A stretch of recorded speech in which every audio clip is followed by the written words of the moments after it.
You know you're a true woodworker when you do this.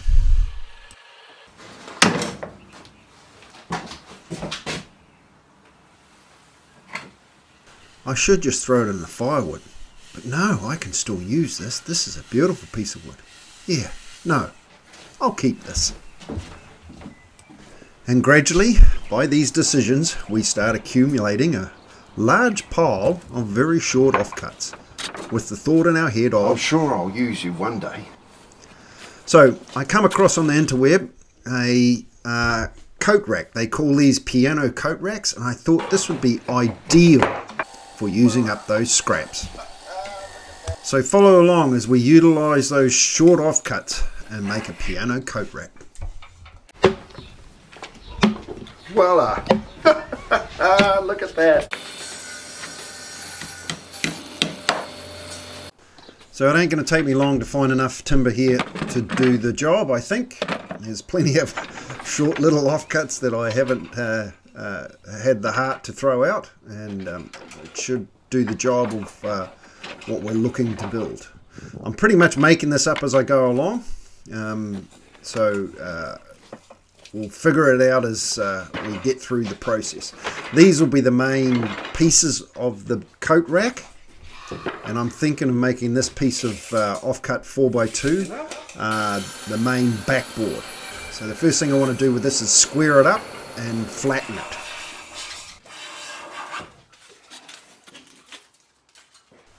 Now I noticed here that it had a bit of a cup in it, so I've got my router baseboard out and I'm gluing it, put some wedges under it, you can see, and hot glued it onto this board, and then we're able to flatten one side and then flip her over and flatten the other side, and this will create a nice flat backboard that all our piano pieces will go onto. So,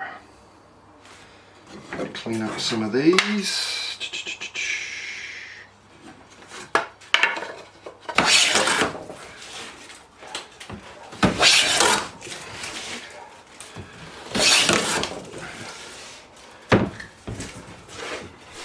So the first job was to clean up the sides of these pieces. So I gradually worked my way through that, and then with the wider pieces like these, I'll cut down. I'm not making any accurate measurements, just sort of dividing and then in two or cutting into three, and then just cutting them up into random sizes. I'm not looking for exact sizes. And then once we've done all that and cleaned up the sides, we can now cut lengths. Now this is the same thing. I'm just dividing the pieces up. Now this is quite a long piece, so I'll divide this into three and cut three pieces. Some of the pieces I'll leave, some of the pieces I'll cut in half, and that's pretty much how I'm working out the sizes of these bits.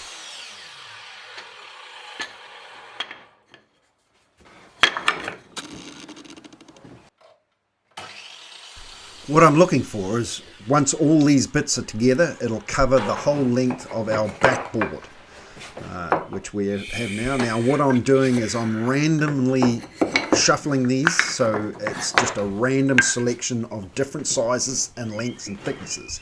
Now these pieces are going to be the little hooks, the coat hooks, that will swivel in the rack. These were my initial starting points. These were my first go at them. I did number them, but this was a complete and utter waste of time because I then had to randomly mix stuff up as I went along to keep to the same thickness we're looking for. So now I'm cutting the coat hooks to length, and then from there I'll start trying to figure out how to make it. Now the first bit is we'll put some measurements on. I've got a rough idea of how I want them to hinge. I want them to sit inside the rack, so all this process here I've semi-figured out, and then we'll make one and see how it goes. That's our pivot point.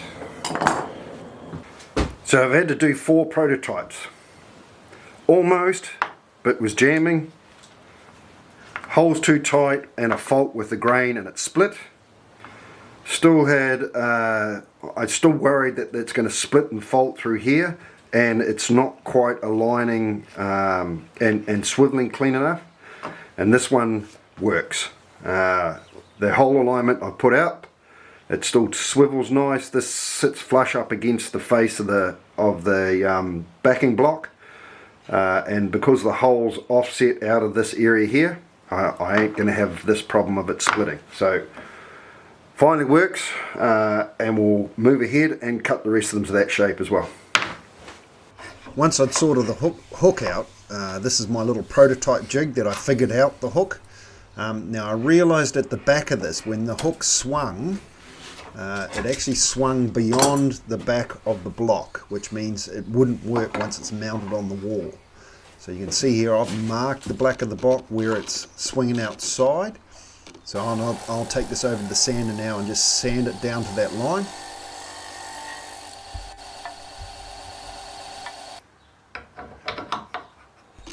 Now we'll put it back together and we'll have a look, and you'll see that now the back won't pass the back of the board. So that means it can swing freely without running any interference with the wall. Now while all these blocks look relatively simple, they were quite a complicated little thing to get right. So I made the decision of marking all the hooks out. I think there's a total of 8 hooks.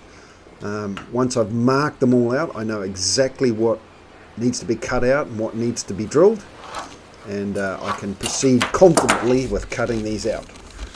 Even then, you can see with the rubber I'm making mistakes, and this allows me to make the mistakes and adjust to correct them.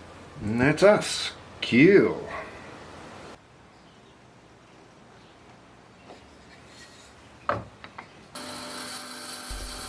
Quick setup of the fence on the bandsaw, and we can run through cutting this first straight edge of the waist off these hooks, which made the job nice and easy.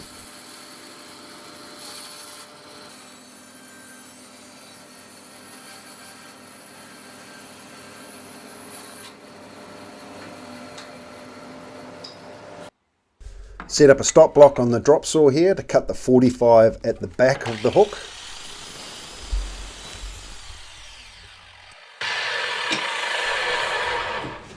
And the next thing we had to figure out is how to cut the 45 of the inside support of the hook.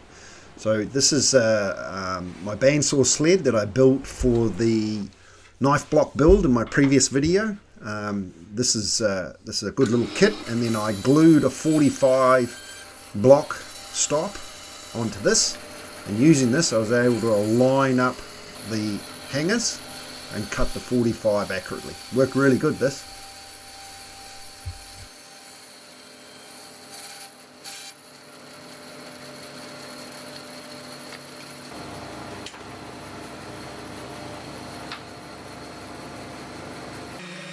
From there I drilled a pilot hole. I didn't drill the finished hole. You'll see why later in the video, why I only drilled a pilot hole. And then a quick 45 on the end of the hook, and those were pretty much done. Gave them a quick sand to take that little bevel off that we discussed before, and all the hooks are ready to go into the rack.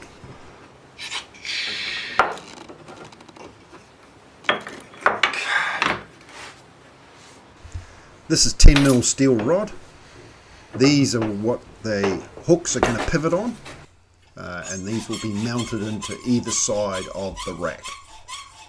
You'll see later on how this is going to work.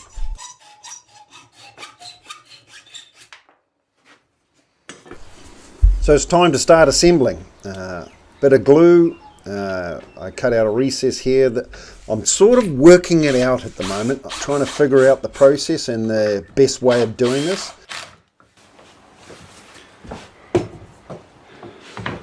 And that's the first one on.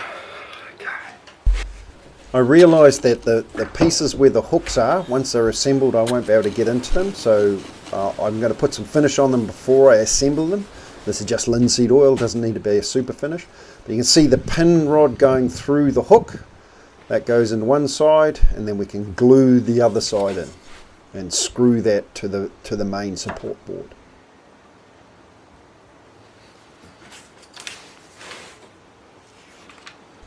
Couple of spaces here to make sure it doesn't jam up onto the coat hook, making sure it's square.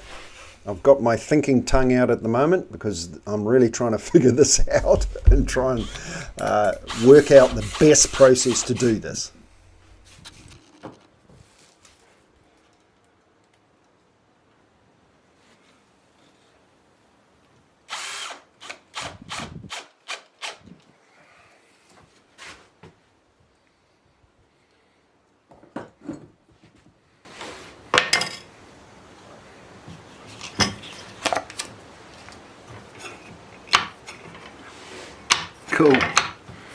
Cool, it might even just work. Alright, next one. Now my process for attaching these blocks and aligning these blocks, all I'm doing is finding the middle of each of these pieces. Once I've found the middle, I align that up to the middle of our main backing board. I then can mark that with the marking knife. I'll create a couple of shoulders. And once I've created those shoulders, I've set the table saw up to be the same depth as our backing board. So I can take it over to the table saw, and using this we can then cut out the excess from the block.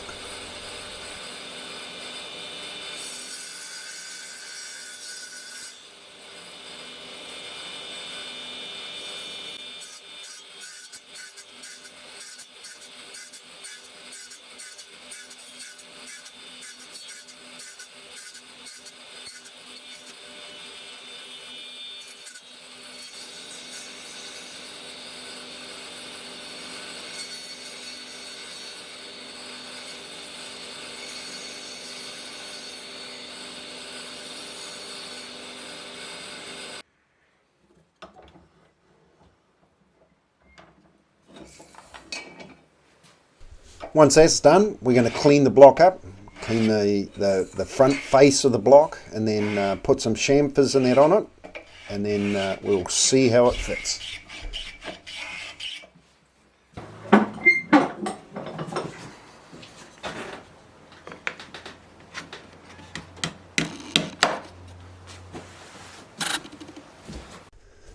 Now there were, I think, 36 of these blocks that needed fitting, and you know, it was a hell of a process to cut each block, clean it out, clean it up, put it on, screw it together, and then move on to the next one. If I was to do it again, I would glue the blocks between the hooks as a whole piece, and then cut the back from there. And I think it would have made the job a lot faster and easier. But we got there in the end. We worked our way through it, and of course, you know, like every woodworker knows, this is one of our favourite things to do.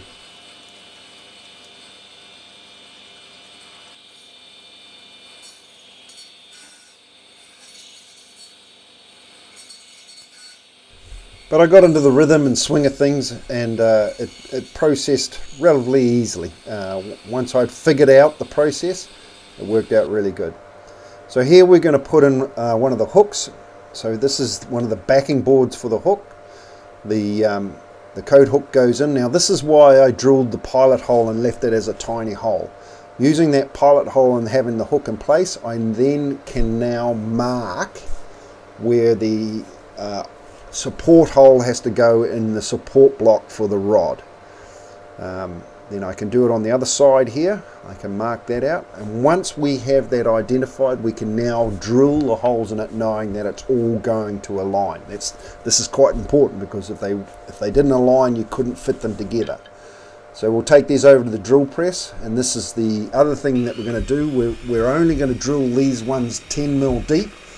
This is why I like my little Bosch drill, because I can actually do a depth on it, and I can drill each of these holes to 10 mil.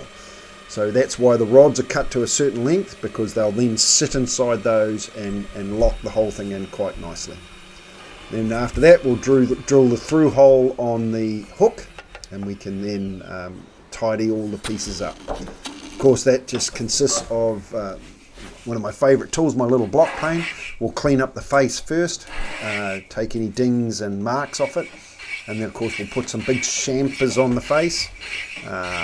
We'll run that on the 4 edges, and then we'll run some chamfers on the sides as well.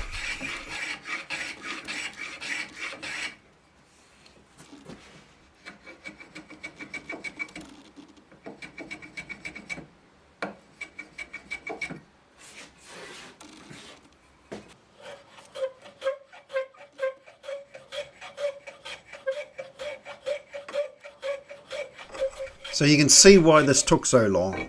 Every individual block had to be cut, chamfered, cleaned up, applied, screwed onto the board. And then that's not including these pieces which had to have a little bit more work for the hook.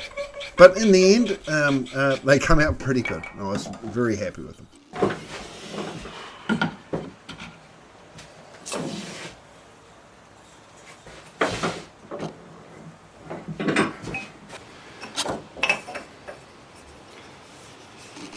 As before, the hook area of the rack I pre-finished with some linseed oil, because once this is put together, it's very hard to get inside those areas to finish it. So a bit of glue. The first thing we do is we put the first block in,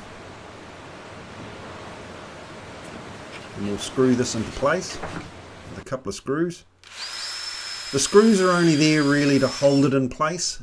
You could just use glue, but because I wanted to keep working and processing this and putting it together, a couple of screws clamped it all together meant I could move on to the next part of it without waiting for the glue to dry.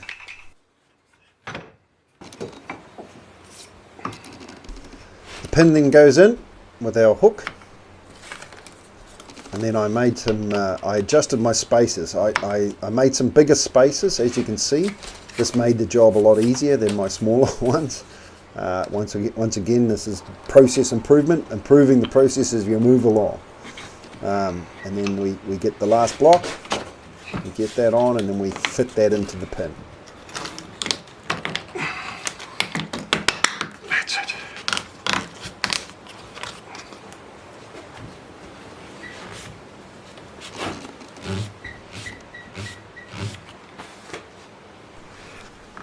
Once that's on, we'll quickly get the square, check the square. I had to do this regularly and just slightly adjust things to make sure that as we moved along the rack, it all stayed square, didn't go at a square. We'll quickly put one screw in. Then once using that screw, we'll then check square again, make sure it's square, and then we'll put the other screw in and fix it into place. And once we pull out the spaces, we have a nice free swinging coat hook. Cool. Onwards and upwards. Alright.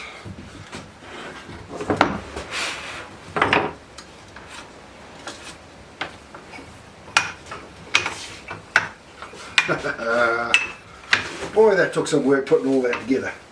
But alright. Are all together. Cool. Next part. First thing I did here is we trimmed off the ends with the handsaw, and once we'd trimmed that off, I could then use the block plane and just smooth it all out. We're going to glue a couple of blocks on each end just to tidy the ends up. I kept these 2 blocks aside because I thought they were a couple of the nicer pieces. So we'll clamp and glue these on, and then the job will almost be done.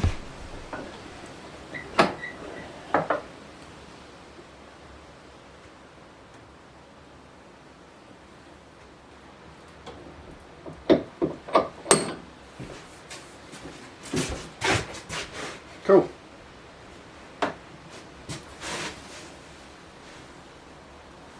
Nice. Alright. I left this overnight to dry, and then the next morning we can take it out of the blocks, and we have a finished rack. Oh well, almost finished. So I gave it a quick tidy up, and now I'm using some shellac. This is the first time I've used shellac. I'm going to start experimenting with this and having a bit of a play around with it, but I quite liked it. It dried super fast and it did the job. I then drilled some pilot holes in the same positioning as some joists in the wall that I'm mounting this. and then I was able to put some big screws into those joists to fix this onto the wall.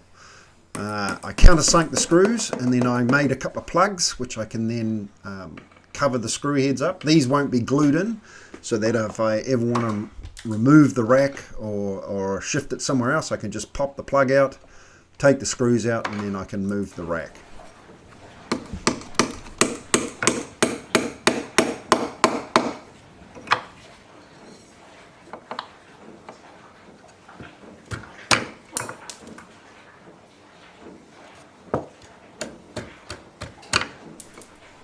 Then a quick wipe of shellac and the job was done.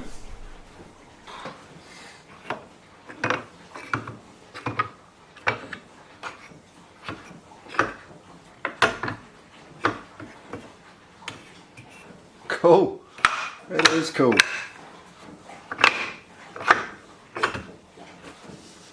Alright, shall we see if it actually works? So there you go, job finished. So if you've got a whole lot of little short offcuts knocking around in your shed that you don't have the heart to throw out, I'd certainly recommend building a piano coat rack. It is a lot more complicated than it looks. I'm sure there are ways that you could make it a lot easier. Please let me know in the comments if you know those ways. But I'm very pleased how this turned out. Works. A lot of work, but it came out good. It certainly looks effective on the wall. It's quite deceptive of what the hell it is. My wife initially looked at it and said, well, what did you build me? And I said, a piece of artwork. And then I showed her it was the coat rack. So yeah, really happy how it comes out, how it came out. So please let me know what you think in the comments. So that's the coat rack done. Cool little project and a good way of getting rid of those short pieces of wood. So thanks for getting this far in the video. Thanks for your support. If you like what you see, please hit the thumbs up. And if you like the content of my little channel, please subscribe. Until then, on to the next project. Well, that's too pretty to throw away.